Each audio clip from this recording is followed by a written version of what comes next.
Good afternoon.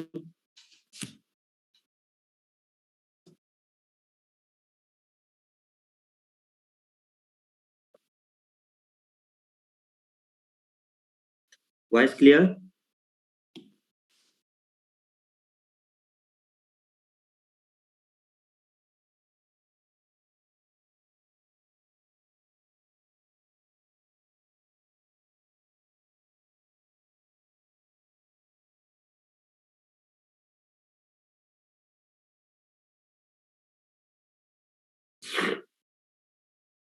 राष्ट्रपति के बारे में हम लोग देख रहे थे स्टूडेंट्स।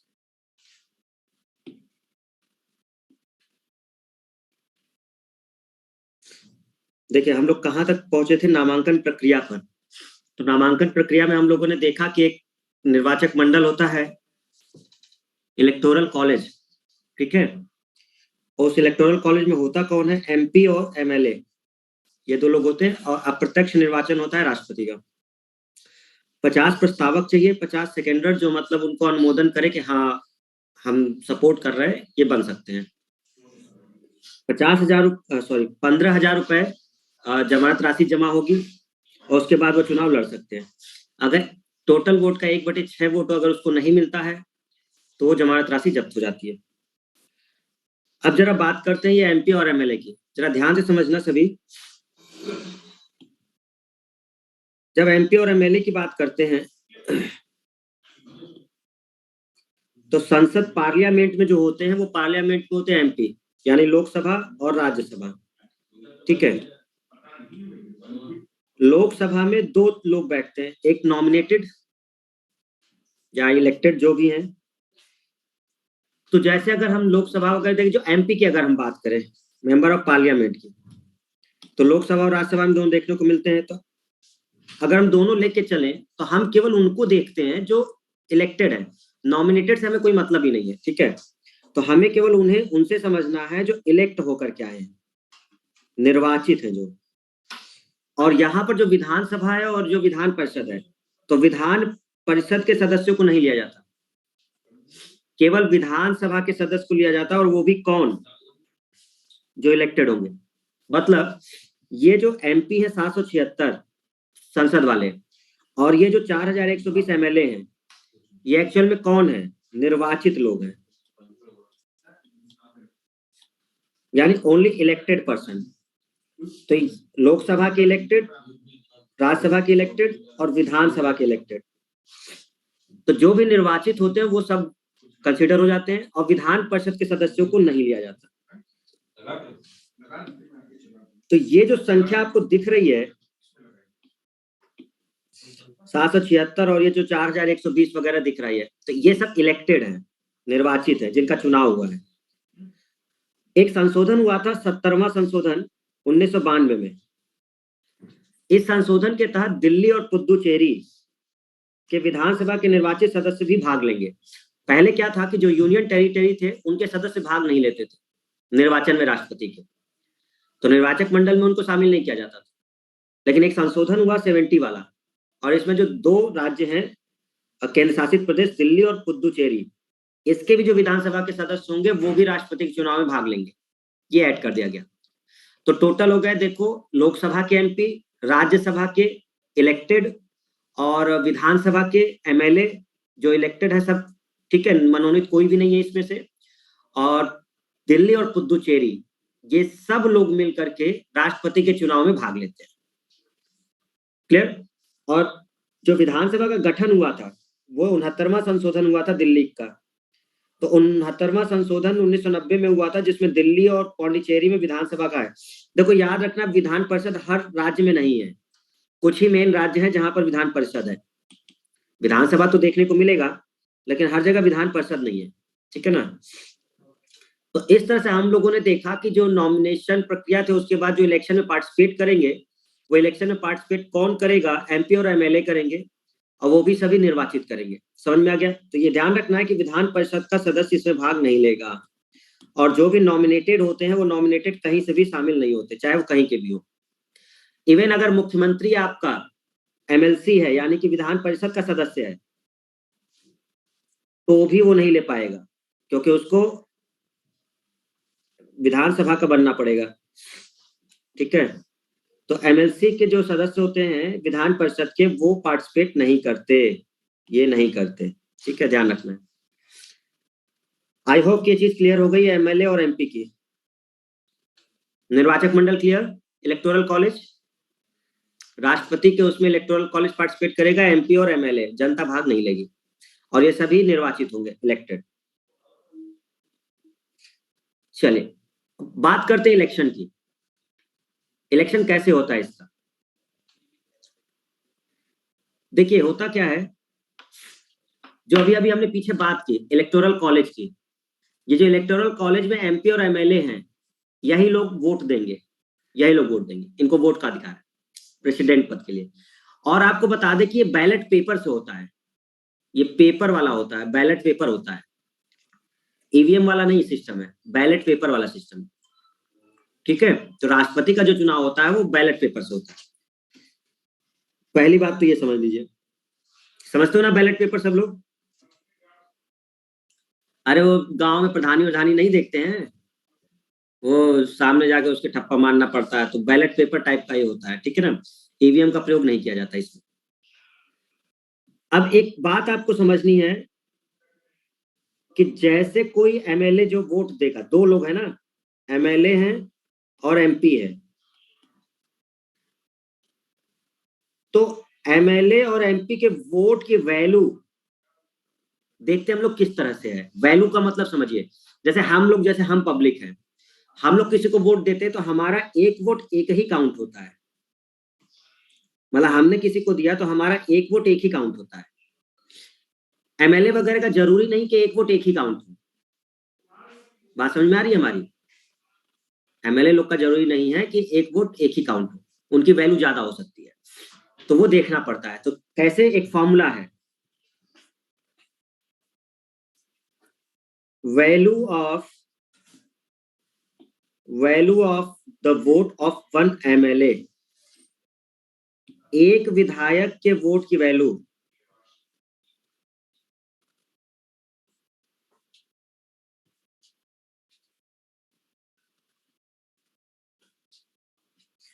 एक विधायक के वोट की वैल्यू क्या होती है?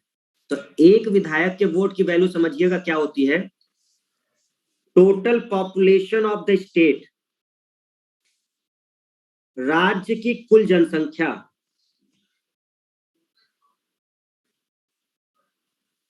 जिस राज्य का वो एमएलए है, जैसे यूपी का है, तो अगर यूपी का है तो यूपी की जनसंख्या, हम बात हमारी समझ पा रहे हो सब लोग? और उस राज्य की विधानसभा में निर्वाचित कुल सदस्य, मतलब जैसे हम अगर एग्जांपल है यूपी, तो यूपी से कितने विधायक चुने जाते हैं, कितने विधायक चुने जाते हैं यूपी से?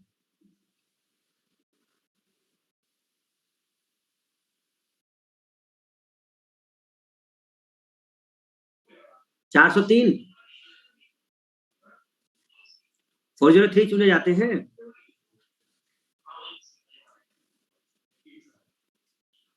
चुनाव आ रहा है ना, तो यूपीए का तो चुनाव आ रहा है।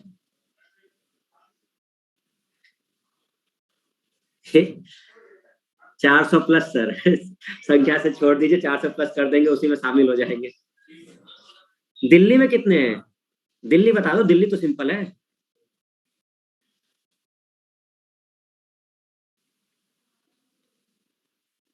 70।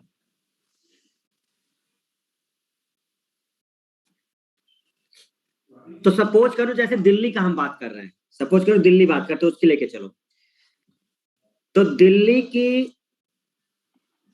राज्य की जनसंख्या, सपोज ये राज्य हम दिल्ली की बात कर रहे हैं, एक वोट हम किसकी बात कर रहे हैं, दिल्ली की बात कर रहे हैं, एग्जाम्पल लेके चल रहे हैं, हम दिल्ली के एक विधायक के वोट की बात कर रहे हैं, दिल्ली के एक विधायक के वोट की बात कर रहे हैं। तो दिल्ली राज्य की जनसंख्या 1971 में, ध्यान रखिएगा, ये 1971 की जनसंख्या देखनी है। कब की? 1971, आज की नहीं, 1971 में उस राज्य की जनसंख्या देखनी होगी। और राज्य की विधानसभा में निर्वाचित कुल सदस्य कितने होंगे? 70। इंटू 1/1000। मतलब इसको ऐसे समझो, जैसे एक एमएलए के वोट की वैल्यू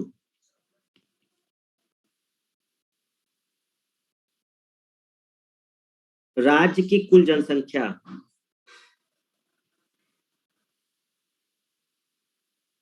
1971 की जनगणना के अनुसार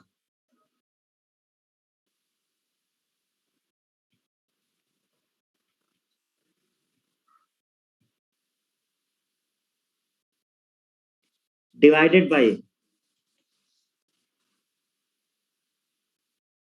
राज्य के विधानसभा के कुल सदस्य इंटू 1/1000। ये फॉर्मूला है। मतलब समझो आप, अगर ये दिल्ली हुआ,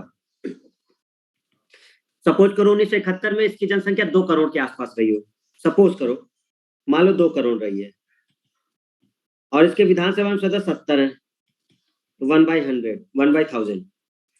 इसको जब सॉल्व करोगे इस तरह से, तो ये कुछ वैल्यू आएगी उनके वोट की, मतलब जो भी मतलब होगा उस हिसाब से। क्लियर है? मतलब ऐसे होता है ये जो संख्या निकाली जाती है। अब जैसे यूपी है, तो यूपी में अब जनसंख्या ज्यादा होगी, जैसे ये दिल्ली हो गया, तो अब अगर आप यूपी वगैरह देखोगे तो यूपी में अब ये ज्यादा निकलेगा भाई, ये 22 करोड़ के आसपास सपोज करो, आज का नहीं, चलो 20 करोड़ मान लो कि उस समय 20 करोड़ होगा, और चलो 403 मान लो विधायक हैं, तो 1/1000। तो इस तरह से एम जो एमएलए है उसके वोट की वैल्यू आती है, एक एमएलए के वोट की वैल्यू।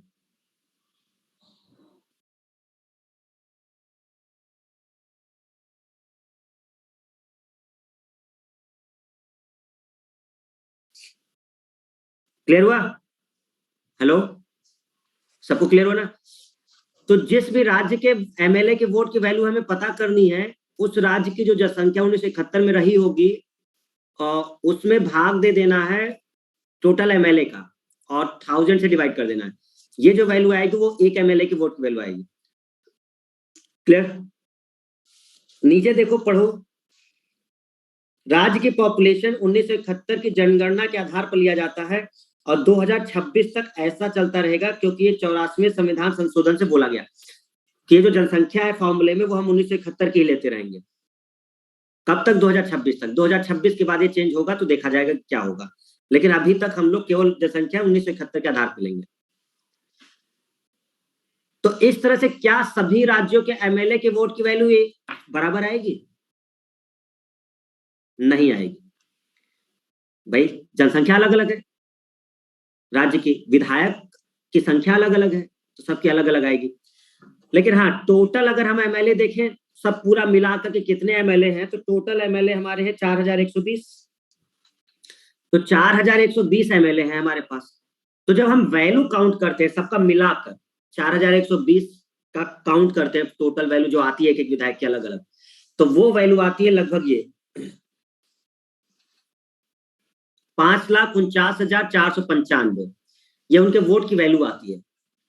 ये रटना नहीं है आपको, ये बस करने के लिए आप बस केवल फॉर्मूला याद कर लो, ये जो ऊपर वाला फॉर्मूला है। तो आपको बस ये फॉर्मूला वो भी समझने के लिए, और आपके लिए कुछ निकालने के लिए आता नहीं है, केवल हम इसलिए समझा रहे हैं जिससे कि अगर नहीं समझना है तो हम इसको स्किप भी कर सकते हैं, कोई प्रॉब्लम नहीं है इसमें, क्योंकि ये सब आपका मतलब निकालने के लिए कभी आएगा नहीं, एक आइडिया के लिए कि किस तरह से चलता है। कोई दिक्कत हो तो बताना, हम इसको स्किप कर देंगे, छोड़ देंगे, ज्यादा कोई उसमें नहीं है। तो इस तरह से वैल्यू काउंट हो जाती है एमएलए वगैरह की। अब जो एमपी हैं, सांसद, एमएलए का तो हमें समझ में आ गया कि एक एमएलए की वोट की वैल्यू कैसे काउंट होती है, कि टोटल जो जनसंख्या उस राज्य की, उस एमएलए की संख्या से भाग दे दो और 1000 से कर दो। जो मेंबर ऑफ पार्लियामेंट है, जो 776 लोग हैं संसद में बैठे हैं, उनके वोट की वैल्यू कैसे काउंट होती है? कुल विधायकों का मत मूल्य का योग, मतलब ये जो 4120 एमएलए थे, इनकी जितनी वैल्यू आई है उस वैल्यू को डिवाइड कर दीजिए टोटल सदस्यों से जो राज्यसभा और लोकसभा में बैठते हैं। तो अभी हमने देखा कि 4120 जो एमएलए हैं उनके वोट की वैल्यू आई थी 5,49,495। तो ये ऊपर हो गया 5,49,495 और टोटल सदस्य कितने राज्यसभा लोकसभा में 776 है। तो एक मेंबर ऑफ पार्लियामेंट की वोट की वैल्यू आ गई 708।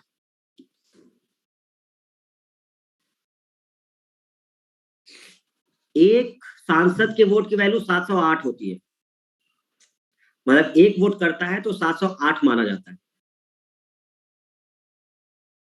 हेलो, एक एमपी अगर वोट करता है तो कितनी वैल्यू बन जाती है 708, मतलब ये 708 लोगों के बराबर माना जाता है एक एमपी का वैल्यू। विधायक का पता है सबसे कम जो विधायक की वैल्यू होती है वोट की वो 2 होती है, और ये 2 से लेकर के वैरी करती है 208 तक। जो सबसे बड़ी वैल्यू है 208 ये यूपी के विधायक की है। यूपी के एक विधायक के मत की वैल्यू 208 लोग के बराबर होती है। 2 कह रहे थे, 7 से 208। ये नीचे लिखा भी होगा हमने कहीं, देखो कहीं ना कहीं तो लिखा होगा हमने। हाँ ये रहा।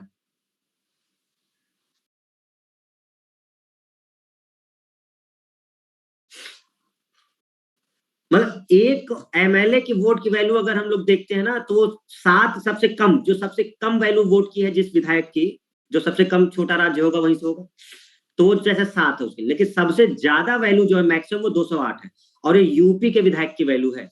यूपी का जो एक विधायक वैल्यू करता है वोट का तो उसका 208 के बराबर होता है। एमपी की अगर बात करें तो वो 708, मतलब इतने लोगों के बराबर ये रिप्रेजेंटेटिव शो करता है कि जितना वो 708 आदमी अगर वोट करते ना तो उनका 708 आदमियों पर एक एमपी का वोट है, इतने लोगों के बराबर है। तो एक प्रकार से जनता नहीं कर रही, लेकिन जनता के रिप्रेजेंटेटिव बन करके वो लोग कर रहे हैं। वो कहते हैं मेरा एक वोट ही काफी है, मैं एक वोट करता हूं तो 708 लोगों का मैं प्रतिनिधित्व कर रहा हूं। विधायक अगर एक वोट करता है तो कहता है कि मैं 208 लोगों का प्रतिनिधित्व कर रहा हूं। ये है मतलब इसका। कुछ जा रहा है कि खत्म हो गया, उड़ गया? कुछ जा रहा है ना? ठीक है, तो बस ये समझने के लिए है, क्योंकि ये थोड़ी सी समझ रहेगी तो अच्छा है। ये आप लोगों से कभी आपके पेपर में पूछा नहीं जाएगा, बस इतना ध्यान रखना है, ठीक है ना। केवल हमने सोचा कि आपको थोड़ा बता दिए चीजें, नहीं तो क्योंकि आप किताब उताब से आपको समझ में आता नहीं अगर पढ़ते भी तो ये चीजें आपको क्लियर रखनी है, ठीक है।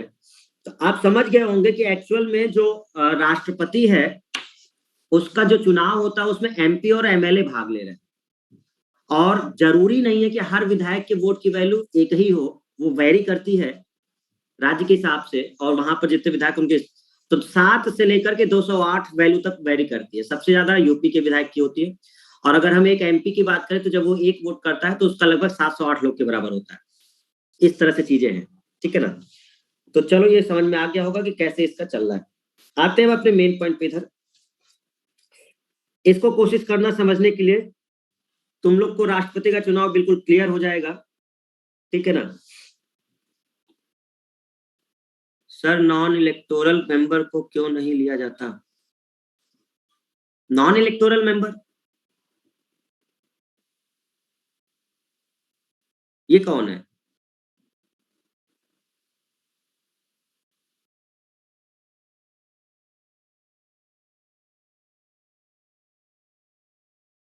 अरे नॉन इलेक्टोरल मेंबर क्या, नॉन इलेक्टोरल मेंबर जो उस सभा में नहीं है। अरे अगर वो वैल्यू उसकी होती तो उसको क्यों नहीं ले लिया जाता? जब नहीं लिया गया तो मतलब उसको शामिल नहीं किया जा रहा ना। अरे नामांकित सदस्य को कैसे ले लेंगे बताओ? नामांकित सदस्य को जनता चुनती है क्या? नामांकित सदस्य को कौन चुनता है? नामांकित सदस्य मनोनीत होता है, तो उसको राष्ट्रपति वगैरह सेलेक्ट कर देते हैं। जो निर्वाचित होकर आते हैं उसको जनता चुन के भेजी है। तो जनता भले पार्टिसिपेट नहीं कर रही, लेकिन जनता के प्रतिनिधि तो पार्टिसिपेट कर रहे हैं। ये जो 708 है, इसका मतलब क्या है समझ रहे हो? एक एमपी का मतलब 708 जो लिखा उसका मतलब क्या समझ में आ रहा है?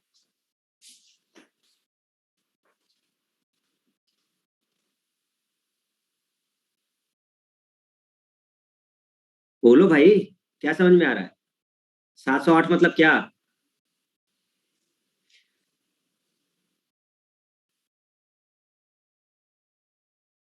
708 लोगों के बराबर वैल्यू है। मतलब अगर 708 लोग, मतलब मैं एक एमपी अगर वहां पहुंचा है तो वो ये कह रहा है कि जनता को बुलाने की जरूरत नहीं है, क्योंकि मेरा एक वोट की वैल्यू ही 708 लोग है। तो एक प्रकार से जनता ही चुन चुन रही है, क्योंकि जनता ने मुझे भेजा यहाँ, इसलिए इलेक्टेड पर्सन को रखा जाता है। क्योंकि नामांकित पर्सन को जनता नहीं भेजती है, इसलिए नामांकित वालों को हम सिलेक्ट नहीं कर सकते उसमें। एक प्रकार से वोट वैल्यू लोगों के लिए है, लेकिन सीधे सीधे हम नहीं वोट कर रहे हैं। बस हमने अपने प्रतिनिधि को भेजा है, तो हम सिलेक्ट करके भेजे। क्लियर हुआ? ठीक है, चलो। अब किसी भी कैंडिडेट को प्रेसिडेंट का चुनाव जीतने के लिए कितने वोट चाहिए? अब आता है मुद्दा, वोट कितने चाहिए उस प्रेसिडेंट को कि वो चुनाव जीत जाए। अभी तो बात हो रही थी कि कौन कौन वोट देगा। अब मुद्दा आता है कि किसी भी कैंडिडेट को जो प्रेसिडेंट का चुनाव लड़ रहा है, उसको जीतना है, तो उसको कितने वोट चाहिए कि उसको इतने वोट मिल जाए और वो जीत जाए। इसको कहते हैं इलेक्टोरल कोटा। ये एक वैल्यू होती है। इस इलेक्टोरल कोटा जिसे बोलते हैं, अगर इतना तुम्हें वोट मिल गया तो आप राष्ट्रपति बन जाएंगे, और अगर इलेक्टोरल कोटा से आपका नीचे रहा वैल्यू तो आप राष्ट्रपति नहीं बनेंगे। तो किसी भी कैंडिडेट को राष्ट्रपति बनने के लिए इस इलेक्टोरल कोटा को पार करना होता है। Minimum number of votes required to won the election. अगर किसी कैंडिडेट को प्रेसिडेंट का चुनाव जीतना है और प्रेसिडेंट बनना है, तो उससे ये कम से कम इतने वोट चाहिए। कैसे निकाला जाता है? ठीक है, पढ़िए जरा ध्यान से। Electoral quota is equal to total number of valid votes polled, number of candidates to be elected plus 1 और प्लस 1। एक दो बार पढ़ो इसको, फिर बताते हैं हम, जरा समझने की कोशिश करो।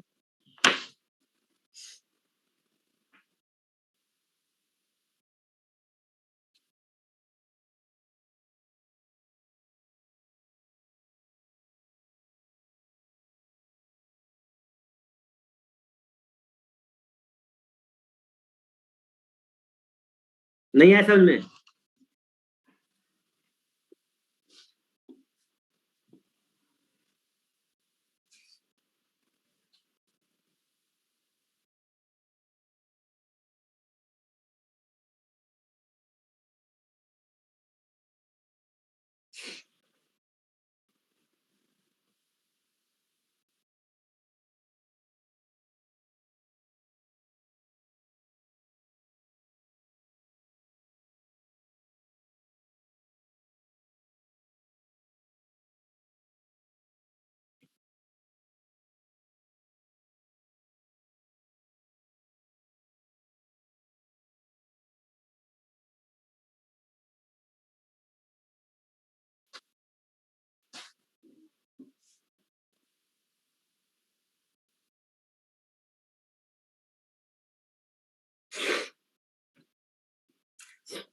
मतलब ये है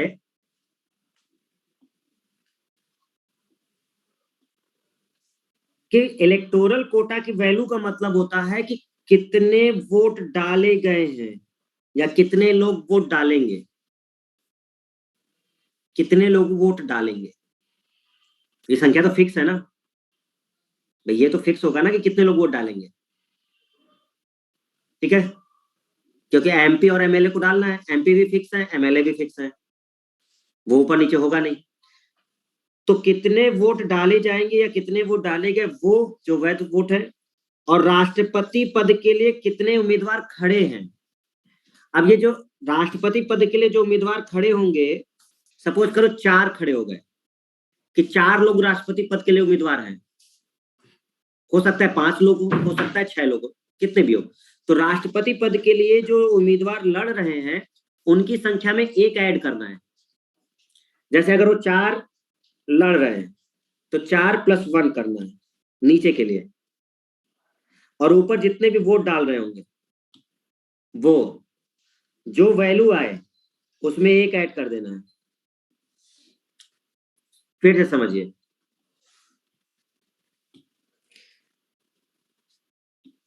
मान लो कि 8 लोग वोट डालने वाले हैं,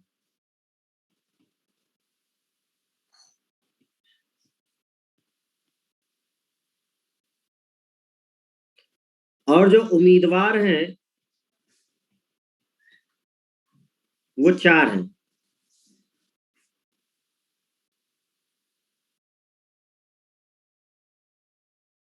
इसको 10 ले लो ताकि डिवाइड हो जाए।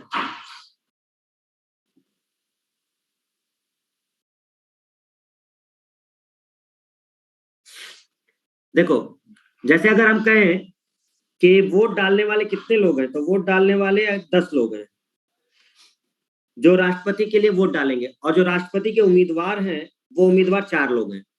इसका मतलब कि इलेक्टोरल कोटा कितना हुआ, वोट डालने वाले हो गए 10 और जो उम्मीदवार है वो है 4, तो ये 4 में 1 ऐड करना है। कितने हो गए? 2। अब इस 2 में 1 ऐड कर दो, ये वाला,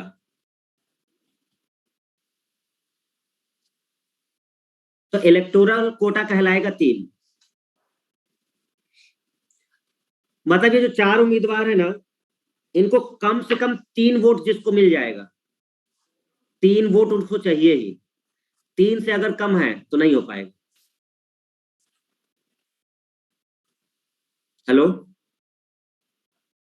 तो इलेक्टोरल कोटा का मतलब होता है कि एक प्रकार से एक मिनिमम वो संख्या, एक एग्जांपल लिया है हमने, ठीक है ना, कि जो टोटल वोट डाले जाते हैं वो, और डिवाइड कर दिया जाता है राष्ट्रपति पद के लिए जो उम्मीदवार होते हैं +1।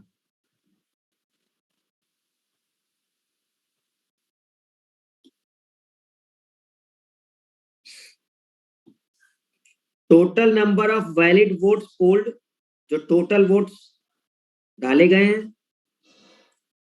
Divided by number of candidates to be elected, वो जो उम्मीदवार खड़े हुए हैं।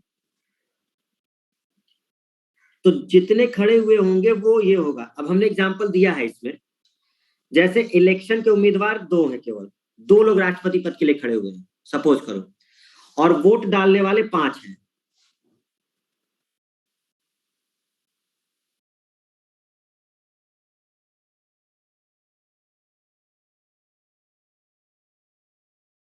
अरे धैर्य रखो, बता रहे हैं, अभी बता रहे हैं, घबराओ मत। हम समझ गए तुम लोग 4-5 4-5, एक को 3 मिल जाए, एक को 4 हो जाए, एक को 5 हो जाए। धैर्य धरो, वही पहुंच रहे हैं।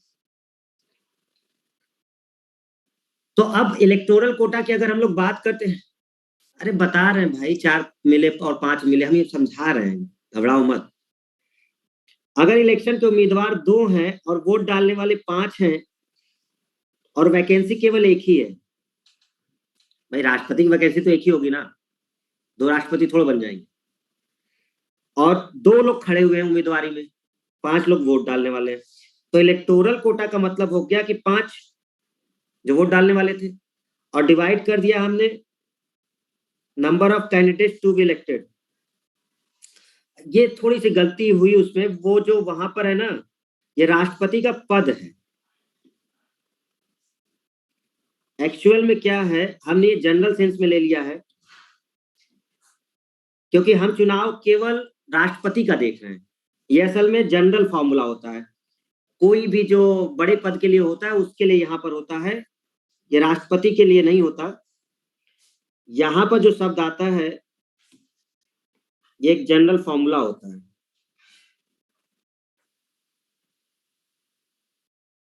देखो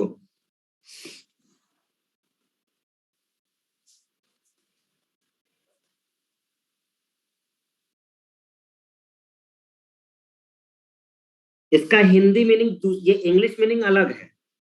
एक्चुअल में क्या है ये कह रहा है number of candidates to be elected. ये एक फॉर्मूला जो इलेक्टोरल कोटा वाला होता है, ये बड़े बड़े चुनावों के लिए होता है, जैसे जनता जिसको डायरेक्ट नहीं चुनती।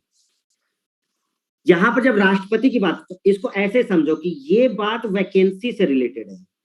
वैकेंसीज का टू बी इलेक्टेड का मतलब हो गया, टू बी इलेक्टेड का मतलब कि कितने पद के लिए हो रहा है, ये है इसका मतलब। उम्मीदवार खड़े वो नहीं है, इसका मतलब है, इसका मतलब है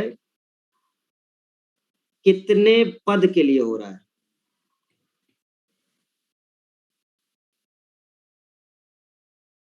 कितने पद के लिए हो रहा है। तो ये एक्चुअल में जनरल फॉर्मूला होता है, ये केवल राष्ट्रपति के लिए नहीं लगता। ये एक पद ये होता है जो बड़े बड़े जो भी निर्वाचन होते हैं, जैसे मनोनीत टाइप के जो होते हैं जिसमें जनता डायरेक्ट भाग नहीं लेती, उनके लिए पूरा एक जनरल फॉर्मूला है। फिर इसमें हमें ये देखना पड़ता है कि राष्ट्रपति के लिए हो रहा है या किसके लिए हो रहा है। तो अगर ये राष्ट्रपति के लिए हो रहा होगा तो इस फॉर्मूले में हम संख्या क्या रखेंगे पता है, कितने पद के लिए हो रहा है। तो राष्ट्रपति का पद कितना है, एक ही पद है। तो यहाँ पे ये उम्मीदवार नहीं है, उम्मीदवार की बात नहीं हो रही कि कितने उम्मीदवार, यहाँ पर बात हो रही है वैकेंसी की, कि यहाँ पर वो चीज रखी जाती है जो वैकेंसी होती है। अब जैसे राज्यसभा के लिए अगर होता, मान लो कि उनके लिए मनोनीत होता है या समथिंग, तो वो जब निकालते तो जैसे 12 सदस्य निकाले गए, तो वहां पे कितनी वैकेंसी रही, 12 वैकेंसी रही। ये इस तरीके से है। तो ये फॉर्मूला उनके लिए होता है जो डायरेक्ट जनता द्वारा नहीं चुने जाते। तो यहाँ पे केवल राष्ट्रपति की बात नहीं होती, ये जनरल सेंस का फॉर्मूला है। लेकिन जब राष्ट्रपति की बात होगी ना, तो उसकी कितनी वैकेंसी यहाँ पर है। तो राष्ट्रपति की कितनी वैकेंसी होगी, एक ही वैकेंसी होगी। तो ऊपर हम लिखेंगे कि जैसे इलेक्शन के उम्मीदवार 2 हैं और वोट डालने वाले 5 हैं, लेकिन वैकेंसी तो एक ही है ना। तो यहां पर वोट डाला कितने लोगों ने, 5 लोगों ने। ये है वैकेंसी जो रखा गया है, और ये ऐड करना है। मतलब यहां पर जो हम लोग बात की, ये थोड़ा सा यहां पर ये जो उम्मीदवार है ये नहीं बात है,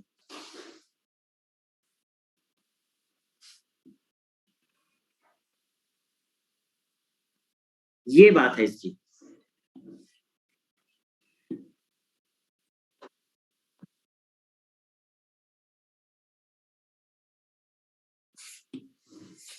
असल में ये जो होता है ये वैकेंसी से रिलेटेड होता है, और ये केवल राष्ट्रपति के लिए नहीं होता, ये जनरल सेंस होता है, जिसके लिए भी चुनाव होता है उसके लिए। अगर ये राष्ट्रपति के लिए निकाला जा रहा है तो राष्ट्रपति का नाम रखेंगे, किसी और चुनाव के लिए अगर ये हो रहा है तो वहां का नाम रखेंगे। तो जिसके लिए निकाला जाता है ये उसकी वैकेंसी का फॉर्मूला होता है, ठीक है ना। तो कुल डाले गए वोट, और ये तो हमने एक एग्जाम्पल आपको ये समझा कि टोटल वोट अगर डाले गए, टोटल वोट डाले गए, सपोज करो 5 जो हमने बताया, और जो वैकेंसी है राष्ट्रपति की वो 1 है, क्योंकि राष्ट्रपति की वैकेंसी तो एक ही होगी। तो इसका मतलब राष्ट्रपति के लिए जो इलेक्टोरल कोटा हो गया वो हो गया total vote 5 divide by 1 vacancy. ये जो 1 होगा यहाँ पर और एक ये होगा, और +1, मतलब 5/2 +1, तो 2.5 +1 यानी कि 3.5, तो समथिंग अराउंड 3 मान लिया। तो इलेक्टोरल कोटा का मतलब हो गया करीब करीब 3। मतलब टोटल वोट थे 5, टोटल वोट थे 5, और इलेक्टोरल कोटा आपका आ गया 3। तो अब ये जीत गया। हाँ, बस यही बात है।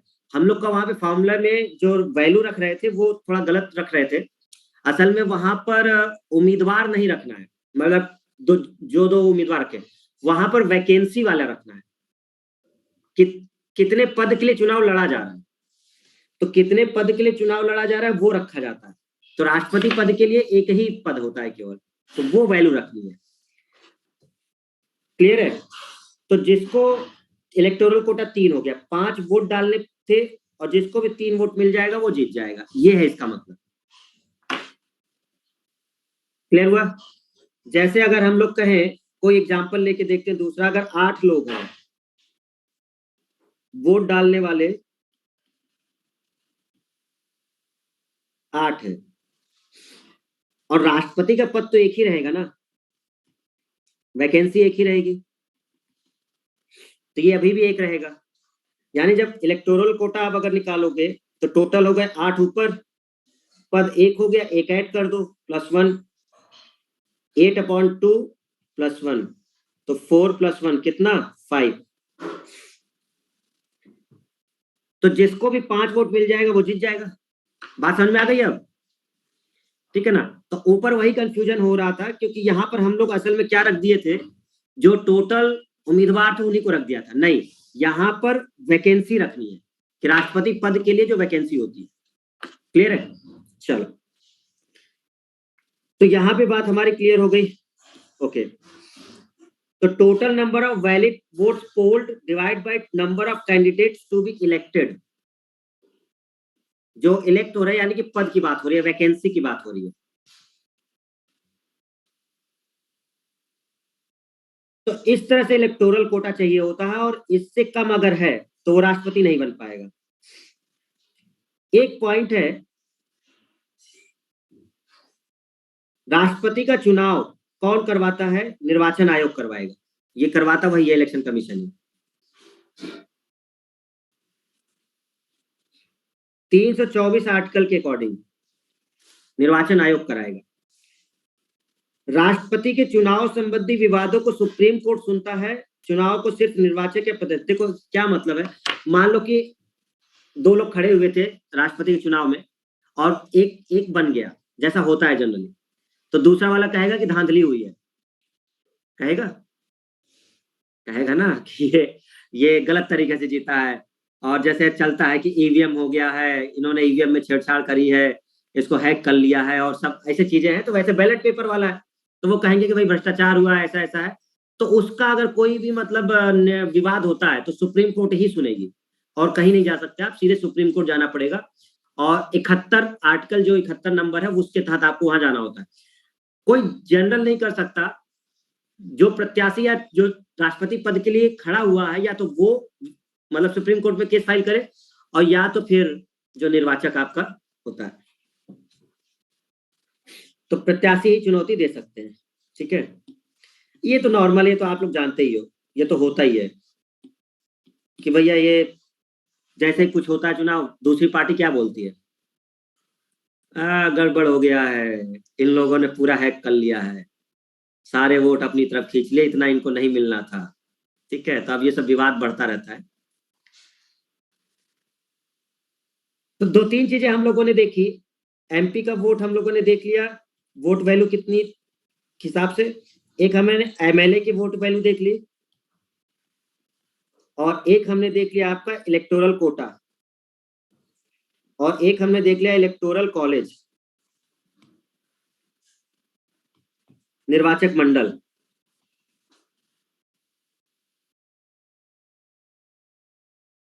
क्लियर है? तो एमपी की वोट वैल्यू हम देख चुके, 708 के आसपास हो रही है। एमएलए की वोट वैल्यू देखें तो 7 से लेकर 208 तक जा रही है।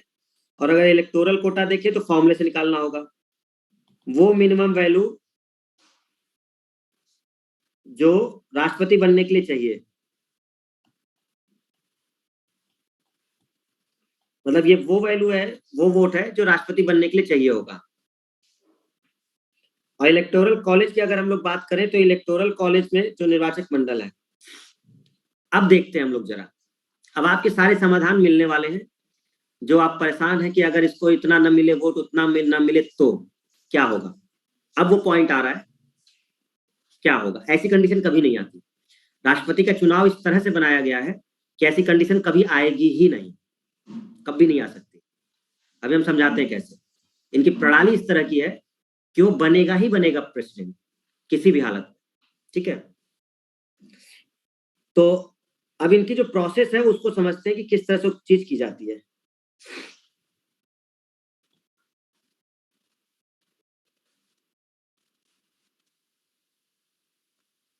कोशिश करते हैं समझने की थोड़ी सी। जो राष्ट्रपति का चुनाव है, वो अप्रत्यक्ष है, गुप्त मतदान है। ये बात समझ में आ रही है कि नहीं? इनडायरेक्ट है, गुप्त मतदान। इवन पार्टी के लोगों को नहीं पता होता कि किसको दिया है, गुप्त मतदान होता है।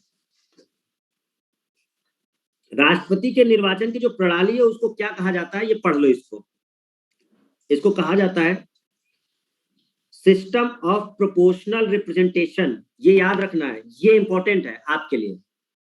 वन लाइन में एसएससी में क्वेश्चन पूछा जाता है कि जो राष्ट्रपति का चुनाव होता है वो किस पद्धति से होता है। ये क्वेश्चन ऐसे बनता है कि राष्ट्रपति का चुनाव किस पद्धति से होता है। तो राष्ट्रपति का जो चुनाव होता है वो इस पद्धति से होता है, सिस्टम ऑफ प्रोपोर्शनल रिप्रेजेंटेशन, आनुपातिक प्रतिनिधित्व प्रणाली, सिंगल ट्रांसफरेबल वोट, एकल संक्रमणीय प्रणाली।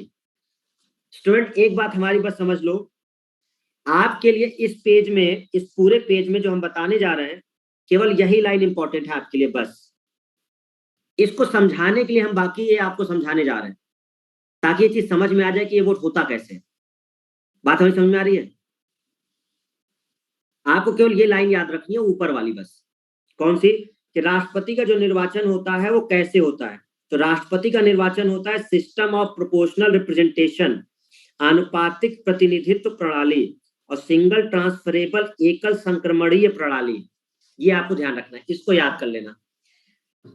बाकी हम लोग देखते हैं कि ये कैसे होता है। आपके डाउट हम क्लियर करने की कोशिश करेंगे, बट इनका जो चुनाव है राष्ट्रपति का वो इतना आसान नहीं है कि जैसे आप लोग जाकर के तुरंत दे आते हो। चलो समझते हैं।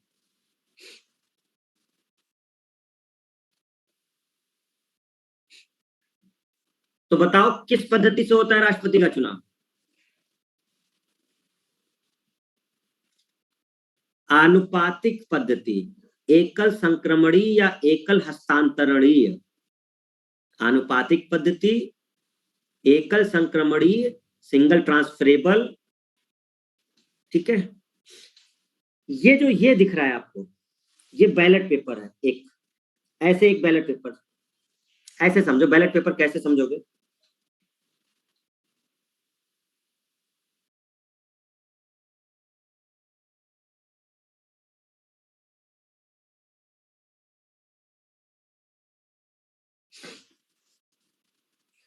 गांव वाला वो देखे हो, गांव में प्रधानी का जो चुनाव होता है, दिए हो वोट आप लोग? तो एक तो कागज टाइप का नहीं होता बैलेट पेपर, नाम लिखा होता है, चुनाव चिन्ह बना होता है, शायद चुनाव चिन्ह वगैरह उसी पे ठप्पा मारना होता है, ऐसा ही है ना? तो ऐसे ही जो उम्मीदवार होते हैं, ये बैलेट पेपर है। तो ये एक बैलेट पेपर होता है और इस पे जो उम्मीदवार खड़े होते हैं राष्ट्रपति पद के लिए, राष्ट्रपति का पद तो एक ही है, पद एक ही होगा, लेकिन जरूरी है कि उम्मीदवार एक ही हो।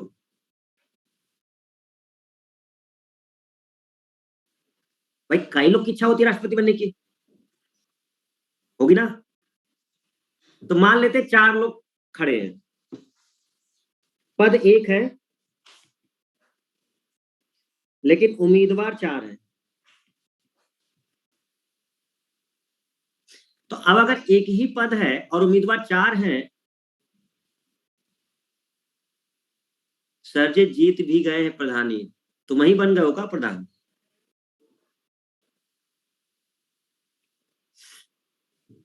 तो उम्मीदवार चार हैं, तो इन चारों के नाम रहेंगे उस बैलेट पेपर पर।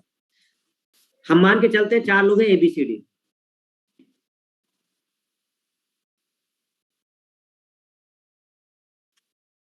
तो ये जो बैलेट पेपर होगा, ये चार लोग जो उम्मीदवार हैं इन चारों के नाम उस बैलेट पेपर पे रहेंगे। एक तरफ नाम लिखा होगा, जैसे मान लो रामनाथ कोविंद खड़े हुए थे, इनके साथ कोई हुआ होगा दो तीन लोग, अब हम तो उनको देख रहे हैं जो बन गए बस, बाकी से हमें क्या मतलब। तो इन चार लोगों का इस पर होगा, ये बैलेट पेपर होता है। क्लियर हुआ?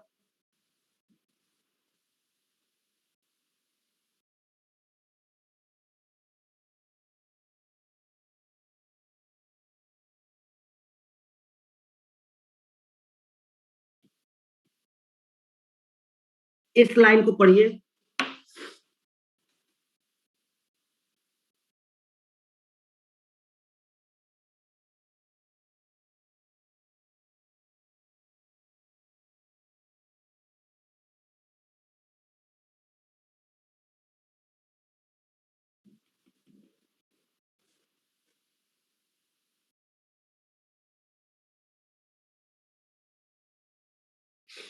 ये 4 लोग खड़े हुए हैं राष्ट्रपति पद के लिए। कौन कौन? सोनू, मोनू, गोलू, सीमा। ठीक। अब हमने देवेंद्र को कहा कि लो ये तुम वोट डालो अपना, एक तो बैलेट पेपर देवेंद्र को पकड़ा दिया, ये बैलेट पेपर हमने देवेंद्र को दे दिया। तो देवेंद्र उस बैलेट पेपर को देखता है, तो सबसे ऊपर लिखा हुआ है सोनू, फिर मोनू, गोलू और सीमा। तो प्रधानी में क्या होता है, जो नॉर्मल होते हैं उसमें किसी एक पर ही ठप्पा लगाना है ना। हेलो, किसी एक पे ही ठप्पा लगाना होता है ना। यहां ऐसा नहीं होता, यहां ऐसा नहीं होता, यहां एक को नहीं लगाना है, चारों को वोट देने हैं आपको। जितने उम्मीदवार होंगे सबको देना होगा नंबर के हिसाब से। समझिए कैसे। तो देवेंद्र ने कहा मैं तो भैया सीमा को राष्ट्रपति बनते हुए देखना चाहता हूं। तो देवेंद्र कह रहा है कि मैं तो सबसे पहले चाहूंगा कि मेरा प्रेफरेंस सीमा को मिले और सीमा राष्ट्रपति बने। क्लियर? देवेंद्र शायद है नहीं, गायब हो गया है। हाँ, देवेंद्र है ही नहीं, चलो निकल गया वो कहीं। तो देवेंद्र ने क्या कहा कि सीमा बने, तो सीमा को उसने पहली प्रेफरेंस दे दी।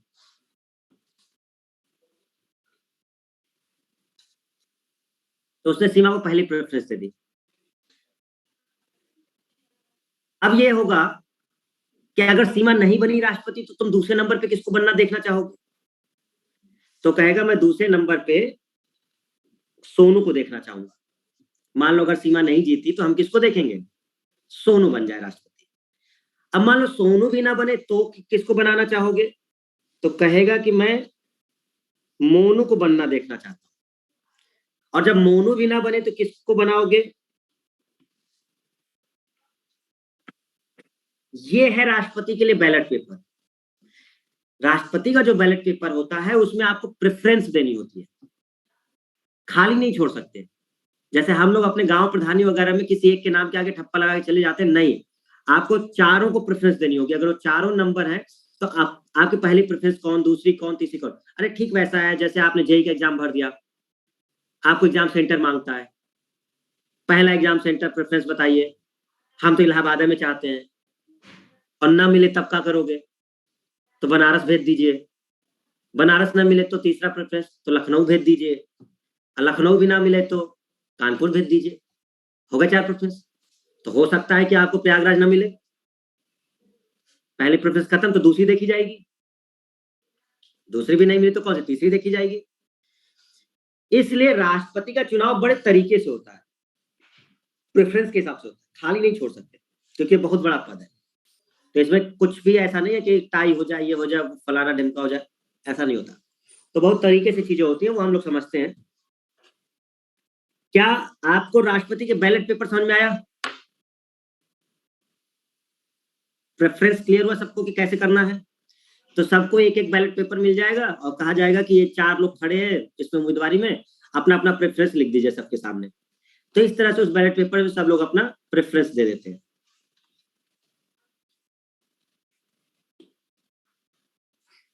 तो प्रेसिडेंट के इलेक्शन के लिए बैलेट पेपर कुछ ऐसा होता है जिसमें प्रेफरेंस दी जाती है, और ABCD चुनाव लड़ने वाले कैंडिडेट हैं उनका नाम लिखा होगा।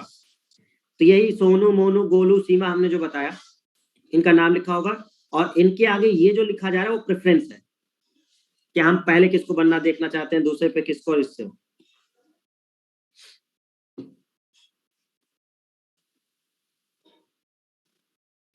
काउंटिंग प्रोसेस देखते हैं स्टूडेंट।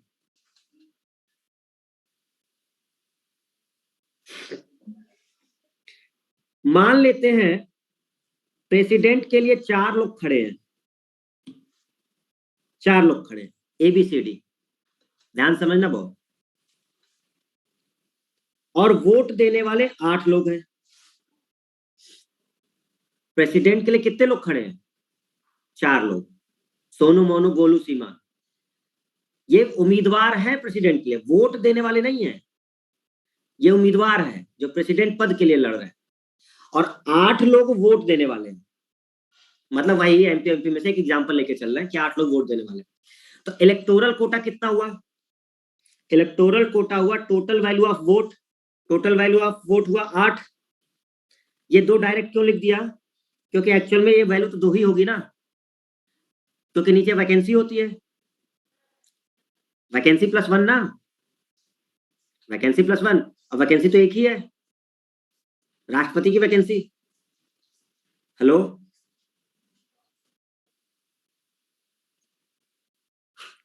तो ये 2 लिख सकते हैं ना डायरेक्ट, इसमें ज्यादा कोई दिक्कत नहीं, क्योंकि वैकेंसी एक ही होनी है। 1+1 कर दिया, सीधे 2 लिख दिया, +1। तो 8 वोट देने वाले थे, 2 ये हुए, और 4 लोग खड़े थे, तो उनसे क्या मतलब, हमें 2, तो हो गया इलेक्टोरल कोटा 5। यानी आपको कम से कम 5 वोट चाहिए होंगे इस एग्जाम्पल के अकॉर्डिंग, कि अगर हमारे 4 लोग उम्मीदवार खड़े हैं और वोट देने वाले 8 लोग हैं, तो किसी भी एक कैंडिडेट को जीतने के लिए कम से कम 5 वोट चाहिए होंगे, तभी वो राष्ट्रपति बनेगा। क्लियर हुआ? चलो, ये 8 लोग हैं।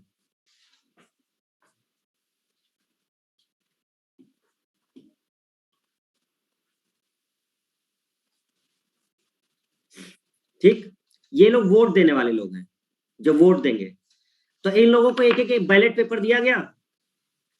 जयप्रकाश को दे दिया एक, ब्रजेश को दे दिया, रौनक को दे दिया, शुभम को दे दिया, अभिषेक, मनीष, शिवराम, राफिया, आशीष, प्रियंका, हो गया 8 लोग। 8 लोगों को एक पेपर दे दिया, बैलेट पेपर, और हमने कहा अपनी अपनी प्रेफरेंस लिख दो। ठीक है, तो मीरा ने अपनी प्रेफरेंस, वोटर 1 मीरा है, वोटर 1 कौन है? मीरा है। मीरा ने प्रेफरेंस लिख दी, क्या लिखी? हम तो सबसे पहले भैया देखो डी को बनना देखना चाहते हैं, डी बन जाए।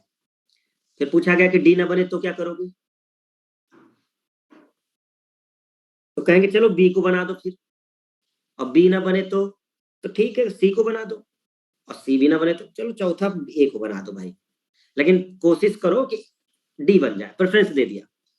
इस तरह से मीरा ने अपना वोट बैलेट पेपर भर दिया, इधर प्रियंका ने भर दिया, ठीक है, इधर किसने भर दिया? राफिया ने भर दिया, इधर कौन है? अनुज, ठीक है, देवेंद्र हो गए, डीके हो गए, पीके हो गए, सीके हो गए, चलो मोनू ले लो। तो इस तरह से कुछ लोग हो गए, इन लोगों ने अपने अपनी प्रेफरेंस दे दी। अब काउंटिंग होगी, अब काउंटिंग होगी। देखिए काउंटिंग कराते हैं आपकी, बड़े ध्यान समझना।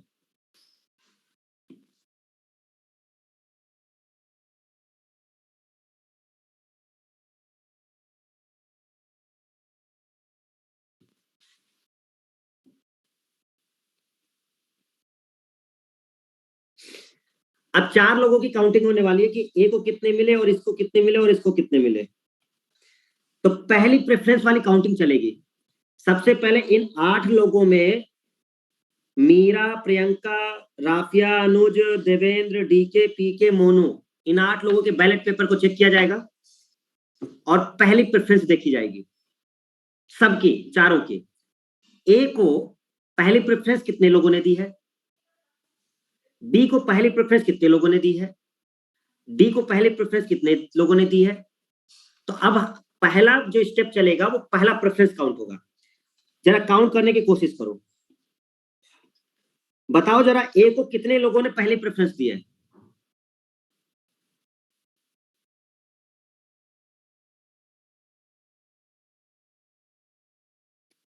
अरे मोनू उम्मीदवार है, कोई और ले लो भाई, चलो साक्षी ले लो। ठीक है,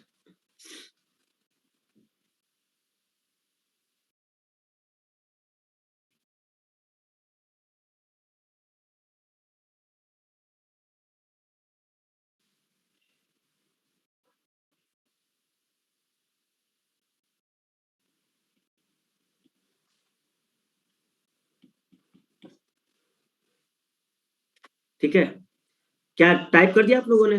ए को कितने हैं? 2 ही लोग हैं ना। देखो ए की प्रेफरेंस पहले ये रही, ए को 1 मिला है,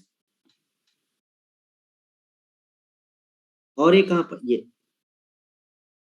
तो पहली प्रेफरेंस में ए को कितने वोट मिले? 2 लोगों के। तो काउंटिंग में ए को 2 वोट मिले। किसका किसका वोट मिला इसको? देवेंद्र का वोट मिल गया, और किसका? साक्षी का वोट मिल गया। तो 2 लोगों ने कहा कि ए बन जाए। बी का देखते हैं, बी को कितने मिले। तो बी का जो 1 है वो ये रहा, 1 2 3। तो बी के लिए 3 वोट मिले।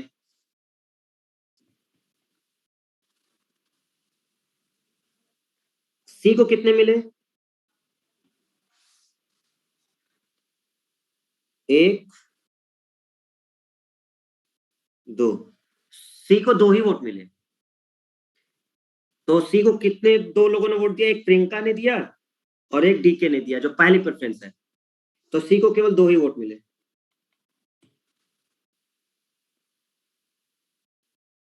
ठीक, अब डी वाला जो देखते हैं, डी वाले को कितना मिला? डी को मीरा ने दिया था प्रेफरेंस, लो, और तो कोई दिया ही नहीं, खाली मीरा देखना चाह रही है डी को बनना, बाकी किसी ने पहला वोट प्रेफरेंस ही नहीं दिया। तो डी को मिला 1 वोट। ठीक, इलेक्टोरल कोटा कितना है स्टूडेंट? इलेक्टोरल कोटा कितना है? 5। अभी बताया ना ऊपर, 5 था ना। कम से कम 5 वोट चाहिए थे। क्या कोई जीता इसमें से? क्या कोई जीता? नहीं जीता भाई, कहां जीता? अरे कम से कम 5 वोट चाहिए थे। ए को कितने मिले? 2 ही वोट। बी को मिले 3 वोट, सी को मिले 2 वोट, डी को मिला 1 वोट। लो, किसी को बहुमत ही नहीं मिला, निपट गया चुनाव। तो इन चीजों से बचने के लिए कि अब क्या हो इस तरह का पॉसिबल था, अब सेकेंड फेज चालू होगा। पहला फेज खत्म, पहला फेज खत्म, अब फिर काउंटिंग होगी। अब दोबारा कैसे काउंटिंग होगी समझिएगा। जो सबसे कम वोट पाया है वो रेस से बाहर हो जाएगा। यानी अब शुरू होगा सेकेंड फेज।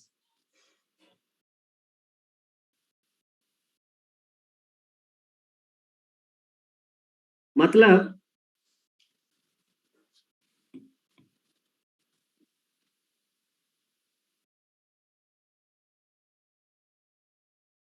अब 3 लोग बचे, अब ये काउंटिंग होती रहेगी।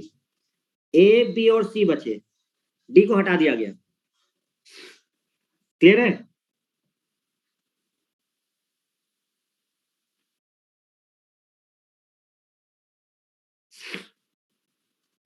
ओके,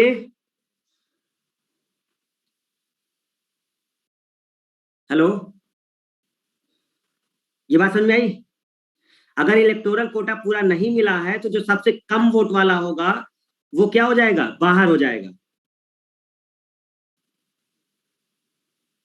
पढ़ो इस लाइन को, जब आप इसको पढ़ोगे अपने शीट को तो ध्यान रखना, फर्स्ट फेज में कोई भी इलेक्टोरल कोटा नहीं पार कर पाया, क्योंकि इलेक्टोरल कोटा 5 है और यहां प्रत्याशी 5 वोट से कम है। मतलब जिसके भी सबसे कम वोट होंगे वह बाहर हो जाएगा। तो कौन बाहर हो गया? डी बाहर हो गया। क्लियर? यहां डी के केवल 1 वोट है, वह प्रेसिडेंट के रेस से बाहर हो जाएगा। डी बाहर कर दिया, 3 लोग बचे। जो बाहर होता है उसको जिसने भी वोट किया होगा उसके वोट उसके सेकेंड प्रेफरेंस को ट्रांसफर हो जाएंगे। फिर से लाइन पढ़ो, जो बाहर होता है उसको जिसने भी वोट किया होगा उसके वोट उसके सेकेंड प्रेफरेंस को ट्रांसफर हो जाएंगे। अब आप बताइए बाहर कौन हुआ है? डी। डी को वोट किसने किया था? मीरा ने। डी को प्रेफरेंस किसने दिया था? मीरा ने पहला। तो अब क्योंकि पहली प्रेफरेंस तो खत्म हो गई उसकी, तो अब मीरा की सेकंड प्रेफरेंस देखी जाएगी कि मीरा की सेकंड प्रेफरेंस किसको थी। तो मीरा की जो सेकंड प्रेफरेंस है वो किसको है?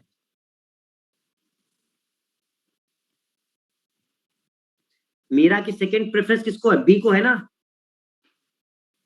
क्योंकि पहले प्रेफरेंस का आदमी तो हार गया। तो अब मीरा की सेकंड प्रेफरेंस देखी जाएगी कि मीरा ने सेकंड प्रेफरेंस किसको रखा था। तो देखा गया कि बी को है। तो अब इसका जो वोट है खराब नहीं जाता है, यही तो सबसे बड़ी खासियत है। रद्द थोड़ा होता है ये। अगर पहले पहले प्रेफरेंस का आदमी नहीं जा पा रहा ना, तो अब दूसरा प्रेफरेंस देखा जाएगा और इसका वोट उस दूसरे वाले को ट्रांसफर हो जाएगा। मतलब ए के पास अभी भी 2 वोट रहेंगे, सी के पास भी 2 वोट रहेंगे, लेकिन बी के पास अब हो जाएंगे 3+1। हेलो, इतने, ये सब कुछ सेम था, लेकिन ये जो डी वाला वोट है वो कहां चला जाएगा? क्योंकि डी तो बाहर हो गया ना, तो डी का खराब नहीं होगा, डी वाला वोट बी को चला जाएगा, ये बी को मिल जाएगा वोट। बोलो, ठीक है। अब देखो फिर पूछ रहे सर बी को ही क्यों, उतनी देर से यही तो चिल्ला रहे हैं कि जो दूसरी प्रेफरेंस उसकी होगी, जो बाहर होता है उसकी दूसरी प्रेफरेंस देखनी है।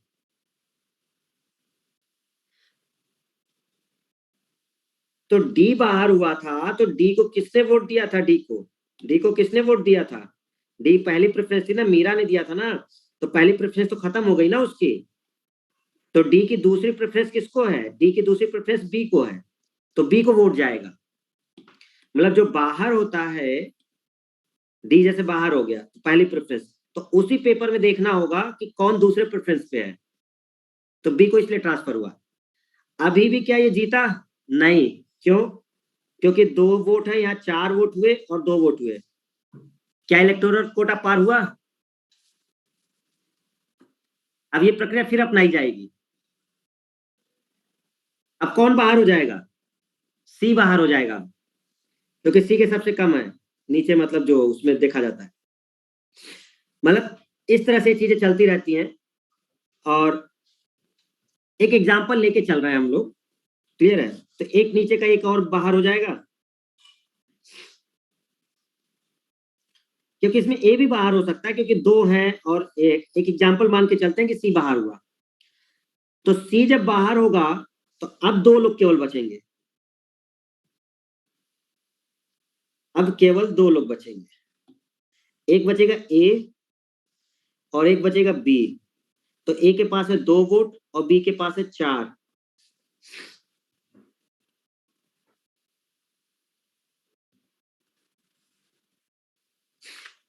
सी बाहर हो गया।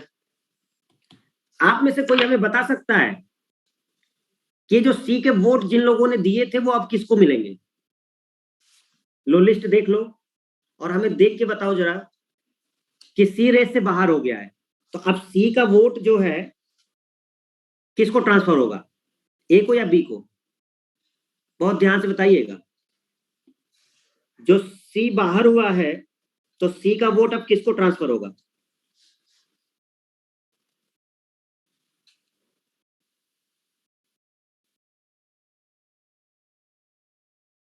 सी का वोट किसको ट्रांसफर होगा? समझिए, अब आप ये पहले ढूंढेंगे कि सी को वोट किसने किया था, क्योंकि सी तो बाहर हो गया, तो सी का वोट देखना कि किसने किया था। तो सी को वोट किसने किया है? देखो जरा, पहला प्रेफरेंस ये वाला है, वोटर 2 ने किया था।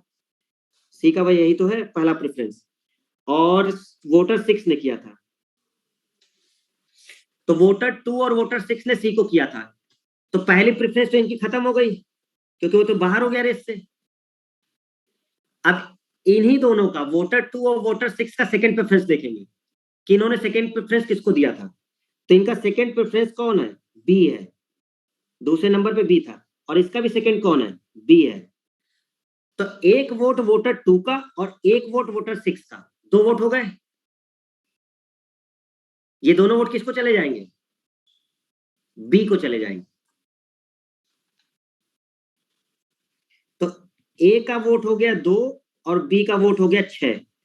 लीजिए,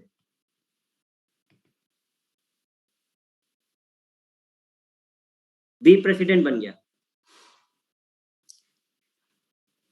अब आपको एक चीज समझ में आ गई कि आपके जो क्वेश्चन थे ना, सर बराबर हो जाएगा, सर कम हो जाएगा, ज्यादा हो जाएगा, तो ऐसी कंडीशन नहीं आएगी। समझ गए ना क्यों? क्योंकि जो भी कम होता जाएगा वो होता जाएगा, वो बाहर होता जाएगा और उसके वोट ट्रांसफर होते जाएंगे। हाँ, बी को धन्यवाद कीजिए, बी राष्ट्रपति बन चुका है।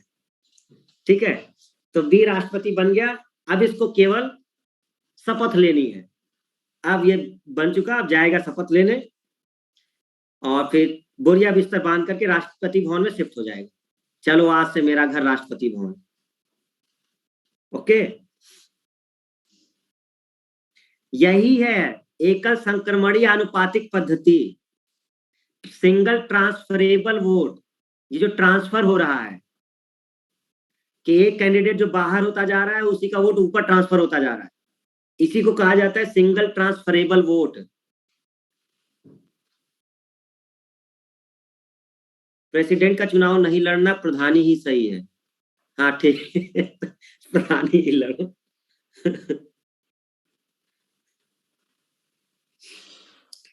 तो कुल मिला के समझ लो कि किसी तरह से फंसता नहीं है किसी भी मामले में, वो किसी न किसी तरह से पद्धति से वो चीज एक राष्ट्रपति बनी जाता है आपका।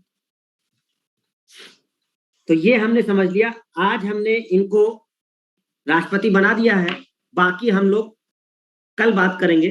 आज हम इनको राष्ट्रपति भवन भेज दिए हैं, कल अब हम लोग देखेंगे कि जब ये पद में बैठेंगे तो ये क्या काम करेंगे वहां पर। क्लियर हुआ? कल हम लोग इनके काम की बात करेंगे, आज हमने इनको राष्ट्रपति बना दिया है। तो आपको ये वाली लाइन पूरे से एक साथ निकलता है, जो याद रखना है वो याद ये रखना है कि राष्ट्रपति का चुनाव कैसा है। आप कहेंगे आनुपातिक पद्धति से सिंगल ट्रांसफरेबल वोट, ये लाइन याद रखनी है। दूसरा, ये अप्रत्यक्ष मतदान है और ये गुप्त मतदान है। कौन भाग लेता है राष्ट्रपति के चुनाव में? एमएलए और एमपी जो निर्वाचित होते हैं वो भाग लेते हैं। ये जो 1 घंटे से हम लोग डिस्कस कर रहे हैं उसमें से बस ये 3 लाइन इंपॉर्टेंट है, इसको रटना है आपको। ओके, बाकी वो समझाने के लिए पूरा बता रहे थे, कुछ ज्यादा ही हम बता दे रहे तुम लोग को, इतना बताना तो नहीं चाहिए था, सीधे याद करा दिया करे, है ना। मतलब कुछ ज्यादा ही हो जा रहा है। हम सोच रहे हैं कि सीधे जो जरूरी है बस वो लाइन याद कर लो, 2-3 लाइन वो आगे बढ़ो, कोई बात नहीं, ठीक है।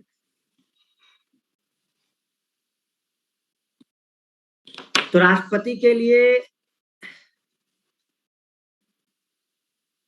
आर्टिकल कहां से कहां तक बताया था आपको हमने? 52 से लेकर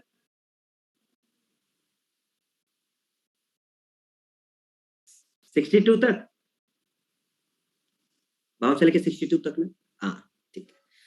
अब क्योंकि अब कार्यपालिका शक्ति आने वाली है, कल हम लोग बात करेंगे, प्रधानमंत्री जी राष्ट्रपति भवन पहुंचेंगे, फिर हम लोग डिस्कस करेंगे, तो अब कुछ और आर्टिकल देखने को मिलेंगे 70 के बाद वाले, जो उनकी कार्यपालिका शक्ति से रिलेटेड है। तो अब हम लोग कल शुरू करेंगे, आज रहने देते इतना ही, क्योंकि अब क्लास वगैरह, क्लास है क्या नहीं है ना आज? सही बात। ओके, थैंक यू, आज के लिए इतना ही काफी हो गया।